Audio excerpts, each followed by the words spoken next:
Welcome, guys, back to the Grateful Living Podcast. Today, I'm thankful to have Colleen Leung with me. Colleen is the co founder and CEO of Unmute, a platform that makes the process of finding a therapist easy by matching therapy seekers to the right therapist through AI. Their user friendly intake helps seekers identify what they care about most in a therapist, digest insurance coverages, and demystify what therapy is. Colleen, thank you so much for joining us. No, thank you for having me. Of course. Thankful to have you on.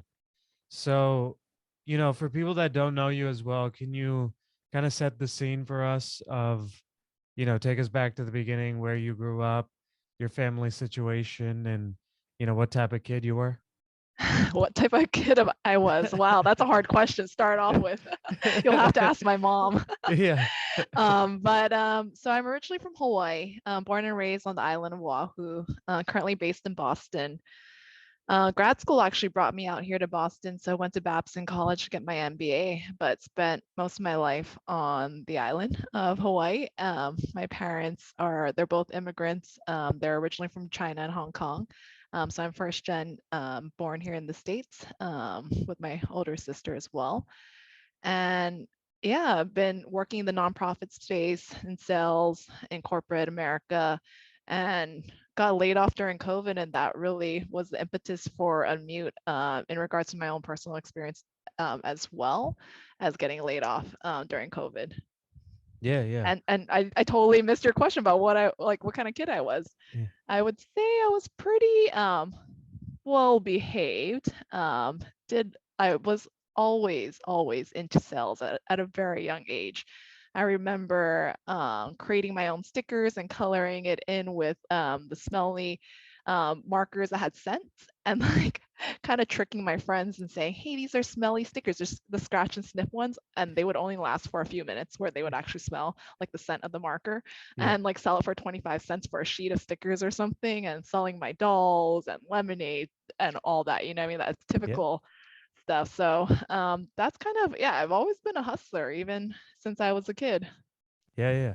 Where did that come from? Is it just you enjoyed the, having side cash, or like what was, what do you think? What were you thinking as a kid doing a lemonade stand? Yeah, I think it came a lot from my mom, I think. My mom's like the first entrepreneur I've ever met. And like seeing your immigrant parents, right? Like we grew up very poor, right? Like our TV didn't even work growing up. We had to hit it and wait for the static to go away Yeah, because we couldn't afford a yeah. TV, Yep. right? And then as my mom progressed in her life and got into investments, into real estate, and she worked in like HR and accounting and just very typical jobs, and was able to put money aside, put us into private school, put us into higher education. That was just really inspiring for me. But I think it's also a culture thing, right? I'm Chinese American. It's in our blood to want to make money. Um, and we put a lot of emphasis, right, on making money in our family. And so, yeah, I think a little bit of influence from my mom and our culture. Yeah. What was it like growing up in Hawaii? Hawaii is an amazing place to grow up, yeah, in, and especially as like a kid. The weather is good. It's always 70 or 80-degree Fahrenheit. And so it's a beautiful place. You spend your weekends on the beach, everything is outdoor activities, not like here in Boston. And it's an amazing place to grow up as a young person. But as I became older, that's kind of where I realized I felt like an outlier, honestly, growing up in Hawaii, or starting my career in Hawaii. It's just I always wanted to do something more. I've always had these ideas, wrote business plans on the side, just wanted to start like a matcha cafe before it became cool in Hawaii. Had the whole business plan, inventory, and like all that figured out with my sister. But what really killed it was the fact that, oh, we don't want to clean a bathroom. It's so pathetic. And so we're like, Yeah. yeah, we're not going to do a matcha cafe.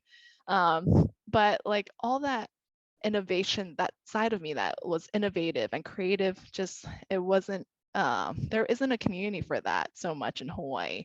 And so moving to Boston is kind of where I really flourished in that entrepreneurial mindset of mine, especially going to Babson, as you know, like the number Yep. one school of entrepreneurship, Yep. and meeting friends who were very like-minded yet different at the same way, but the drive was there.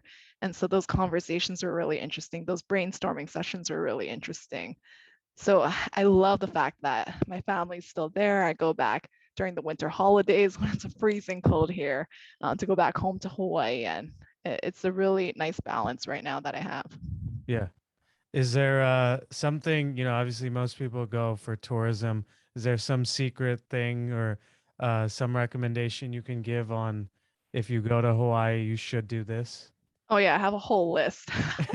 You just have to text me or email me. Yeah. Find me on Instagram or LinkedIn. I'll send you a whole list. But no, the Right. one thing I think a lot of people, and I just brought my partner home to Hawaii for the first time, and he was saying like how he didn't expect how good the food is in Hawaii.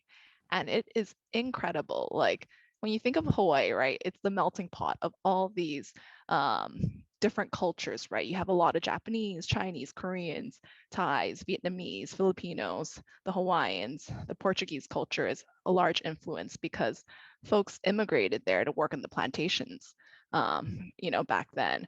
And so we have this, melting of all these various cultures, but they all stand out very much on its own. And so that comes out in the food. So the Japanese food is super authentic. The Korean food is super authentic, right? Whereas if you'll go to a Korean restaurant here in Boston, it's like there's Korean food, there's Japanese food, there's Chinese food. I'm like, what? This is unheard of in Hawaii. So the food is incredible. It's so fresh, the seafood. And just like, yeah, how each culture's food stands out on its own and is just like a star player in that category. Yeah. So, you talked about sort of some of your entrepreneurial tendencies early on. I'm curious, now with mental health being such a big part of your life, do you remember the first time, that term or um, that became something or a part of your life or came to the forefront of your life? Yeah. So unfortunately, it didn't really come to the forefront of my life until my mid 20s. So it was pretty late for me, to be honest. And I guess keep in mind, like my culture, there's a lot of stigma around mental health still in the family that we grew up in, and we didn't talk about it for a long time, until actually more recently, when my mom became clinically depressed about 5 years ago. That was really my first intro to mental health. That's when I realized I had a mental health in addition to my physical health. Mm. And that was pretty scary, being introduced into mental health so late and not feeling like I was equipped to help my mom handle her depression. It got pretty severe to the point where she had suicidal thoughts. And I had to fly back home, to Hawaii to help stabilize her. And it was that time where I went through the whole process of thinking, okay, mom's sick, like I just need to find her a doctor. Okay, what kind of doctor? That's a therapist. Find her a therapist. She's going to go to therapy. Her depression's going to be healed. That's going to be it. We're going to move back on. Like life's going to be great. Obviously, that's not what happened, right? I mean, the Yeah. story still continues today in the journey in our family and helping my mom with her mental health. Um, and that was really the impetus for Unmute, was going down that rabbit hole, finding my mom a therapist. It was an awful experience. Long story short, ended up finding her a therapist who wasn't a good fit. My mom had stigma going into therapy. I kind of pushed her into it, almost forced her into it in Mm. a way as well, just because I was so scared for her, and concerned. And so because she had a bad experience, she wasn't interested in trying again. And so that's kind of when I realized it all clicked for me at that moment. That was in the forefront then, where especially when you're coming from these communities that distrust or has, you know, lack of education around what mental health care is, it's so critical that their first experience is a good one that is going to help them progress in their mental health journey, right? And so that unfortunately wasn't the case for my mom, in her first attempt in trying therapy. Yeah, yeah. And so I guess as you were going through that situation, when do you think of starting Unmute? It was it was kind of throughout the whole process of calling 10 different therapists on Psychology Today. No one answered. No one answered their emails, like no email back. I got one phone call back from this woman. And I was thinking about my search process and the logic I was using at that time. And I thought, I was like, oh, that was pretty interesting. What I thought would be a good fit for my mom. I thought someone female, ideally someone Chinese as well, because there was some cultural complexity around the depression, around our culture and all that. And so I thought that would be the ideal fit. And so I found a female Taiwanese woman to be as my mom's first therapist. And that's kind of, yeah, when I realized like, okay, what were there other additional criteria maybe that I should have considered that maybe my mom that would have made a better fit. But it was just since the very beginning how awful the user experience was of like going to psychology today. Really just going to psychology today made me want to like start doing research around like, are there better ways? Is there a way to get matched to a therapist? Are there other resources? The other resources led to, your insurance's website, which is even worse than Psychology Today, Yeah. right? Like you Yep. go on Blue Cross Blue Shield site to search for a therapist. The only information you get is their name, their address, their phone number, maybe gender identity as well. But how's that supposed to help me make a decision on finding who the best fit is? When in therapy, it's so personal, right? Mhm. It's not like seeing a foot doctor or, a PCP. Maybe to some extent, fit matters in those cases, but more so in therapy, it matters. Yeah, yeah. So, I think a lot of us see problems in the world, but we don't act to create solutions. I'm curious, what was your thought process there and um, the incentive to actually try and create a solution? Yeah. In short, it was COVID. Um, like rewind back to those 6 weeks in lockdown, everyone was talking about mental health for the first time in my group of friends. Like it finally became normal. And I felt almost like a sigh of relief, like maybe I can talk about it too. And so I did talk about it. I posted on my Instagram. I shared like my own mental health journey and understanding my own mental health and saying, hey, like I know like we're all struggling. If some of you are looking for a therapist, let me help you find one. And so that was really our first MVP of Unmute, was helping our friends and family find a therapist and really understanding what people would consider for themselves would be a good fit, and what their preferences were. And then we eventually use that as an intake form that we have today. Yeah, yeah. Um, I guess as you look back at that process, for a lot of people, um, they might want to, begin the journey of entrepreneurship. Is there something you would have told yourself, your 2020 self now, about, you know, beginning a venture? Yeah, I think it depends on the personality type. I'm kind of the person where it's all about team. Like for me, it's not worth it to build anything if I don't have the right people alongside with me. Um, and I quickly realized that it's been almost 2 years now since we've officially started Immune. And there are a lot of points in that journey where I wanted to give up. I was really, really close to saying, "Hey, that's it. Okay, great learning experience. Go back and get a real job." Like Mm. basically what my parents are telling me, right? I have Chinese parents saying, "Go get Yeah, a real job," right? yeah, So a lot of pressure from the family end, and like financially, I just wasn't secure as well, right? Haven't had income for a while, been living off my savings, and I felt ready to give up because at that time I felt insecure in the team that I had. Um, and once I recruited, brought on a CTO, had the right ops lead, working, all of us working together, having weekly calls where it's not just myself or mm, just my co-founder and I, where we're actually having team meetings. And now today we have like, I don't know, about 17 total, including all of our thera who are our case managers. It just feels so much more motivating. And I think for me it was like knowing what would keep the fire going, and understanding that that was team for me, and that's going to be different for every entrepreneur, any individual, but recognizing that and then putting that into your priority, right, in terms of sharing your mission to recruit in every aspect as you meet people, bring them on, in different parts of the business. So yeah, that's what I would have told myself earlier on, that fire is team. So yeah. get the right people behind you earlier on. Yeah, yeah. You mentioned it right there, but the Therabuddies is a unique aspect of what you do. Do you kind of, I mean, do you want to even just go through the process of like if someone's considering how to use unmute, like what goes on? Yeah. So they'll come to our website. It's just www.unmute.today. They'll fill out intake form. The intake form really has three major um, areas. The first is what are your presenting issues or clinical issues? So basically, why are you seeking therapy? You can check off a few boxes. Is it sexual identity, family conflict, relationships? And then we'll also ask you to share a little bit if you want to type it out, your story, share with us so our therapists can have greater insight.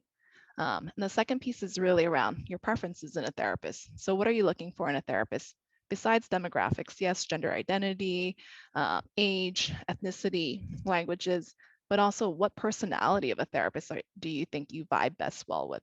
Maybe someone more solution focused, someone who's going to, lead the conversation more or take a step back from the conversation.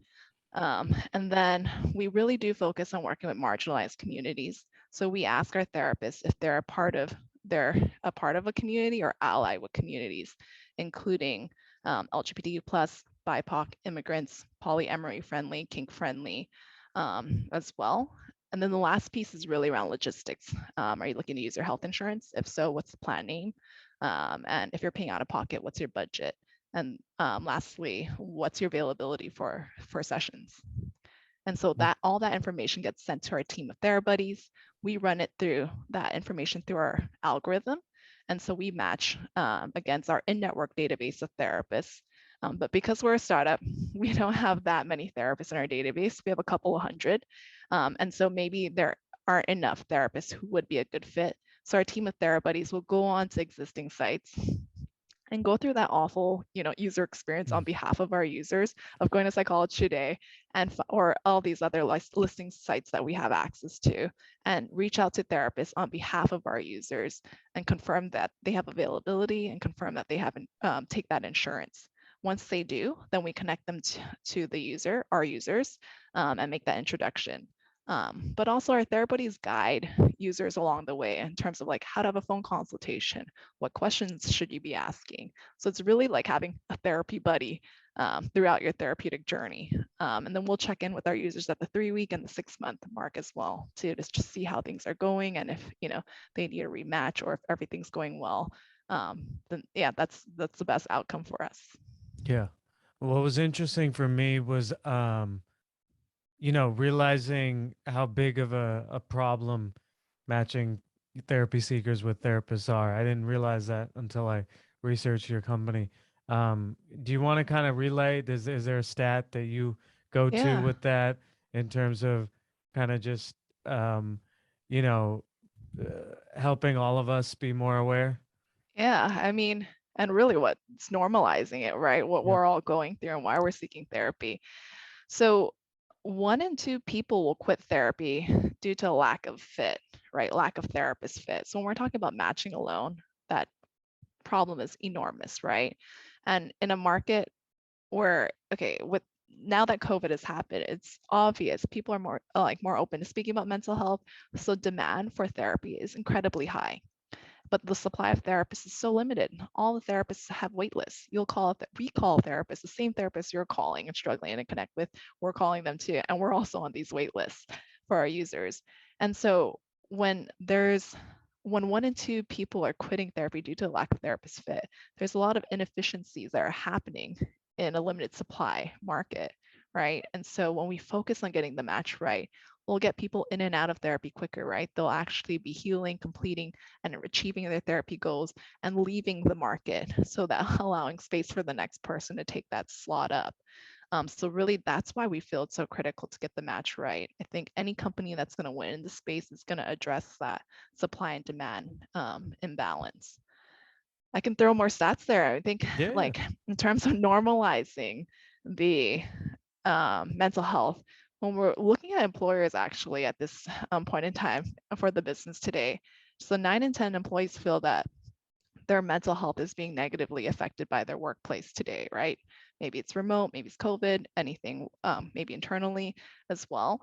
And actually, what we're finding is that 50% of employees who leave their job, it's due to mental health reasons. And when we look at younger generations, 68% of millennials are leaving due to mental health reasons, and 81% of Gen Zs are leaving due to mental health reasons.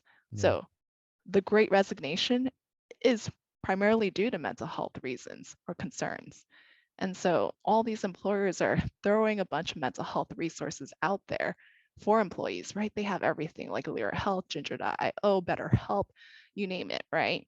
But no one's really focusing on the matching. And that's the critical piece I think we're all missing is that, great, you can access these resources, but if you're not connecting with the therapist, you're not being able to progress in your treatment in most cases.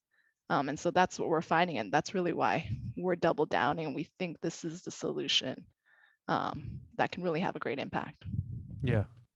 Um, I don't know how personal you want to get, but you know, for someone in a similar situation, and obviously we're not claiming you're a psychologist, but from your experience, you know, uh, if you see your parent struggling or something like that, you know, do you have any pieces of advice on working through that situation? Yeah, I think what I've learned is that the forcing thing, it doesn't work, right? You can't force someone to try therapy. I thought you could. And because I'm a salesperson too, I wouldn't call it force. I was selling it to my mom at that point in time. But I really think there's an educational piece that needs to happen before the actual therapy occurs, right? Understanding what therapy is. And and for me, it was I had to reframe it for my mom. So, I mean, you fast forward, a year or 2 years later from my mom's story from that first therapy session, took her 2 years to really open up and try therapy again. And Mm. that's really because I reframed it. And my mom's probably gonna listen to this and she knows 'cause I told her after the fact, right? But I told her, hey, mom, I've been observing you and you and dad, and like your communication skills, like for both of you, it's just like, it's really not there, right? I think a lot of the stress in your relationship is coming because of the lack of communication. Would you be open to trying a communications coach, right? Like, would you be open to, you know, Chinese parents like super, they have high value for education, right? Would you be open to like, obtaining some sort of lessons on how to communicate better? And Yep. that really was what clicked for her. She's like, yeah, I'm open to that. I'd love to learn. Um, and so that's kind of when I went around and did another deep dive into finding like shortlisting a handful of therapists, and I interviewed them first this time around. Now that I started a company like that's been helping, to match other people and finding the right therapist, that's when I realized like how important the phone consultation is. Like, it's okay to interview your therapist. You should be interviewing them and asking them questions. In terms of like, how would a typical therapy session look like with you? Are you going to talk more, or are you just going to ask me how I'm feeling? And there's no right or wrong answer, right? Everyone has a different approach to therapy. And for me, I found like I knew that my mom needed someone who was smarter than her. And so I found a therapist who was super sharp, and I asked her some culturally competent questions. She wasn't Chinese, she's Japanese American. And but there was some, I asked her like, what do you know about like, a Chinese culture and relationships? Because the depression my mom's experiencing, it has a lot to do with her relationship. Um, and so I think it's so critical to, one, do the phone consultation, but two, not force your loved ones into therapy. It doesn't work. I've been there, done that, try it, didn't work. But once you get their buy-in and you educate them on what therapy is, or what, whatever their mental health, issues are coming from, I think that's when you have some openness to try some sort of, solution that will change the track that they have, that they're currently experiencing, right? Um, so yeah, I think those are kind of two tips of advice, Yeah. right? Yeah. Like, yeah, No, that yeah. was really good. Um, I think, I don't know if you can answer this, but how do you feel like therapy has helped your mom or has helped you? What do you think are, for someone thinking it's only for crazy people. Um, what have been the benefits that you see? Yeah, so I speak a lot about my mom, but I don't really even talk about my own therapy experience. So I never tried therapy until I was like 26 or something. And it was actually, and okay, I had stigma going into therapy, right? I had just found my mom a therapist. And at the same time, I was going through some relationship issues. And I was thinking, oh, I'm gonna try therapy as a learning experience so I can understand what it is and educate my mom on what it is, right? Yeah. And so I was thinking, this is market research. Yeah. But really, I wanted, like, internally, I did want to try it, like have a Mm. therapist, I was like curious and I wanted to work on these issues that I was facing, in my life. And it was, affecting my mental health incredibly, right, Yeah. at that time. And so I think what was most surprising to me about therapy was the fact that you get to spend 45 minutes, 60 minutes, talking about yourself. And there's no you don't expect that the other person is that this is, in most normal conversations, someone talks to the other person, responds, Yeah. right? It's a two-way conversation. Yeah. Whereas this full hour is completely almost a coaching experience, right? For you in terms of like understanding, gaining insights as to who you are, why you feel a certain way, why you get triggered by certain things or people or words, right? And so I think that's really like in typical life, the life that we live in, the relationships that we have, you don't often get that experience, right? Where it's solely focused on you and there's no need or requirement for reciprocation, right? You're not going to ask your therapist like, oh yeah, and then how about you? Like, you know what I mean? Yeah.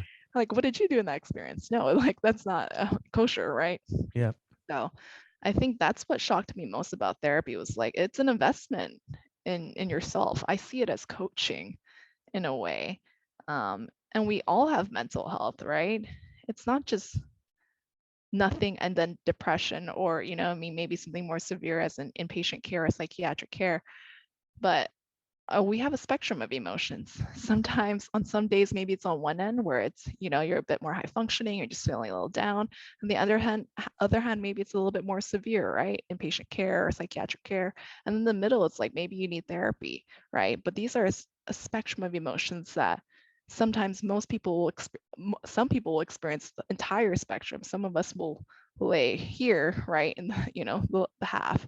And so I think, yeah, it's normal. And that's kind of where I realized it. And like after going to therapy, I just began speaking to friends about their experience and it just, yeah, became more normalized in my little circle. Yeah. Um, if there's someone that's like a parent that's like listening to this and they might be in your mom's shoes, like I don't know if you have any resources or like what would you, if they are suddenly realizing like, listen, I might be depressed, um is there something you would recommend, given what went on with your mom? Yeah, I think it depends, right, on the individual and how they typically respond to things. Obviously, I think the first thing would be to connect with a loved one, right? Someone that you can share and you trust your feelings with, and hopefully together you can create and a path forward, whether that be therapy or not. And maybe therapy is not the solution for everyone, right? And I think that's what, and again, like the educational piece is so critical, right? Like understanding what resources are out there. Because it's not just therapy, like one-on-one therapy, there's group therapy. Like perhaps you're going through something where no one else understands you. Your loved ones haven't gone through the same lived experiences. But there are actually group therapies that have that, right? Like grief groups. I hear incredible things about that.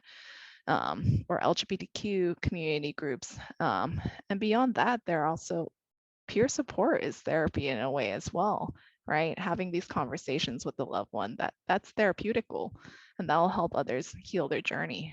Um, so I think it's sharing it. Don't keep it inside. I think that's an important first step is to share it with someone that you can trust. And then figuring out together what the logical next step would be for treatment. Yeah. Awesome. Well, Colleen, we And again, talked I'm it. not a therapist, Yeah, Arnav. So like no, this is no, just my personal no, experience. yeah, no. This is good advice. Um, Colleen, we talked about a good amount. Was there something you wanted to talk about that we didn't end up covering? I think we covered a lot of ground, like personal experience, what we're doing with Unmute. Yeah, so like really appreciate the time to kind of amplify the work that we're doing. Yeah, no, 100%. What's the best way if someone wants to support you? What's the best way for them to do that?